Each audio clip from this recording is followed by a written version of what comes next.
Hello friends, welcome my channel. আজকে আমি বানাবো কচু ভর্তা, আরবি যেটাকে বলি আমরা, সেই কচু ভর্তা বানানোর জন্য দেখুন কচুটাকে আমি খুব ভালোভাবে কেটে নিয়ে খুব ভালোভাবে ধুয়ে নিয়েছি। ধুয়ে নেওয়ার পরে নুন, হলুদ আর লঙ্কা গুঁড়ো মাখিয়ে রেখেছি। একটুখানি লেবুর রসও দিয়েছি এর মধ্যে, হাফ টিস্পুন দিয়ে মাখিয়ে রেখেছি। এখন নিয়ে নিয়েছি আমি একটা ননস্টিকের তাওয়া। এর মধ্যে আমি দিয়ে দেবো প্রথমে কচুগুলোকে বসিয়ে নেবো। আর এটা নুন দিয়ে ভালো করে ঘষে যদি ধুয়ে নেওয়া যায় তাহলে এর আঠালোপনটা কিন্তু কমে যায়। তো আমি এখন সবগুলো বসিয়ে নিয়ে উপরে গ্যাসের ফ্লেম আমি অন করে দিয়েছি।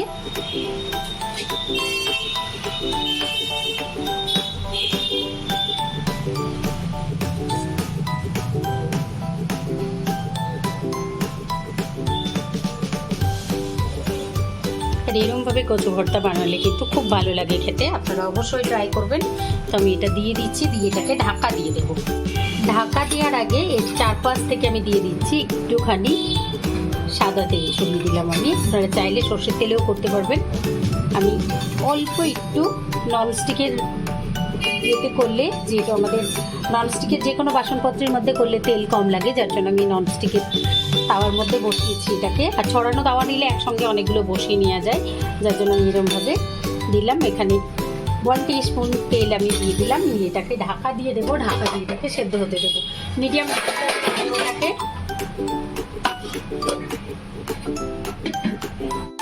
ঢাকাটা তুলে নিচ্ছি আমি। ঢাকাটা তুলে নিয়ে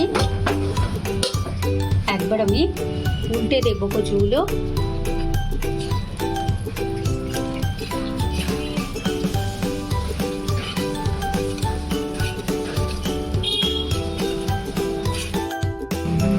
এই দেখুন 3 মিনিট পরে আমি ঢাকাটা আবার তুলে নিচ্ছি। তুলে নিয়ে দেখে নিচ্ছি।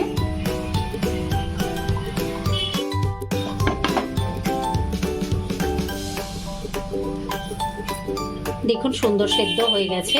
আমি এটাই দেখতে চাইছিলাম। সেদ্ধ না হলে এগুলোকে আরও উল্টে আরও 2 মিনিট মতো রেখে দেবো। প্রয়োজন হলে আমরা একটুখানি আরও একটু তেল ছিটিয়ে দেবো।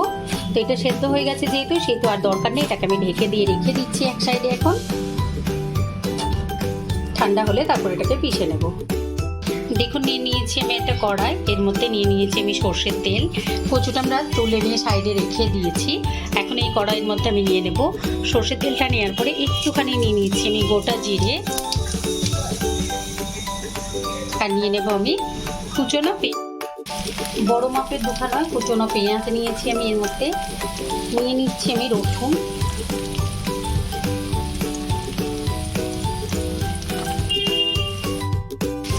বড় মাপের দুখানা নয়, কুচনো পেঁয়াজ নিয়েছি আমি। এর মধ্যে নিয়ে নিচ্ছি আমি রসুন।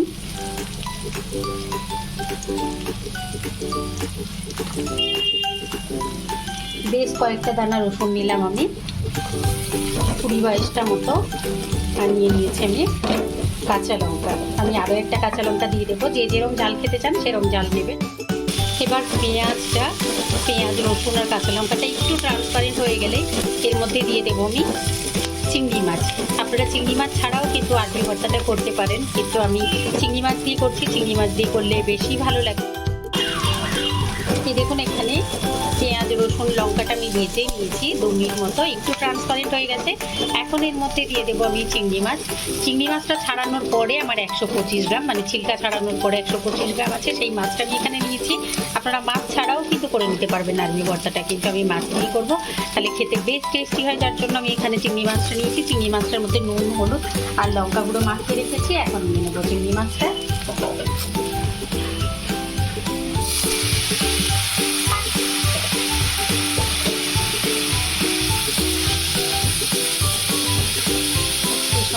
চিংড়ি মাছটা খুব ভালোভাবে ভেজে নেব। চিংড়ি মাছটা মেখে নেওয়ার সময় এর মধ্যেও আমি একটুখানি লেবু রস দিয়েছিলাম, 1/2 টিস্পুন মতো লেবু রস দিয়েছিলাম। এখন এটাকে ভেজে নেব লাল লাল করে।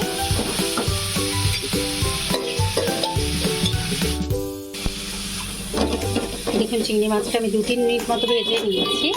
এখন এর মধ্যে আমি দিয়ে দেবো অল্প একটু জল।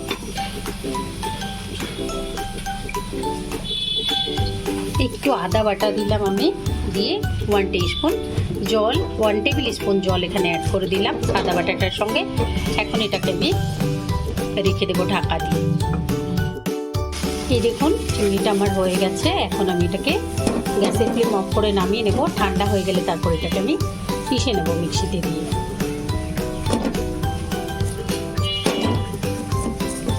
গ্যাসের ফ্লেম অফ করে এটাকে আমি এখন ঠান্ডা হতে দেব। এই দেখুন ঢেলে নিয়েছি। এর মধ্যে আমি চিংড়িটা, এখনও পুরোপুরি ঠান্ডা হয়নি, পুরোপুরি ঠান্ডা হয়ে গেলে তারপরে এর মধ্যে নিয়ে নেব আমি কচু। চিংড়িটার মধ্যে মিক্সি জারের মধ্যে আমি ঢেলে নিয়েছি কচুটা। ঠান্ডা হয়ে গেছে, এখন এটাকে আমি পিষে নেব। দেখুন পিষে নিয়েছি। এখন আমি তুলে নেব একটা প্লেটের উপরে দিয়ে। উপর থেকে আমি কাঁচা তেল দিয়ে এরকমভাবে সার্ভ করবো। আপনারা যদি চান তাহলে এটা আবার কড়াইতে একটু তেল দিয়ে কালো জিরে ফোড়ন দিয়ে একটু কাঁচা লঙ্কা একটু পেঁয়াজ ভেজে নিয়ে তার উপরে দিয়ে একটুখানি ভাজা ভাজা করে নিতে পারবেন, তাহলে টেস্টটা আরও ভালো আসবে। আমি এরকমভাবেই সার্ভ করবো। এটাকে তুলে নিয়ে একটু উপর থেকে সর্ষের তেল দিয়ে সার্ভ করে দেবো।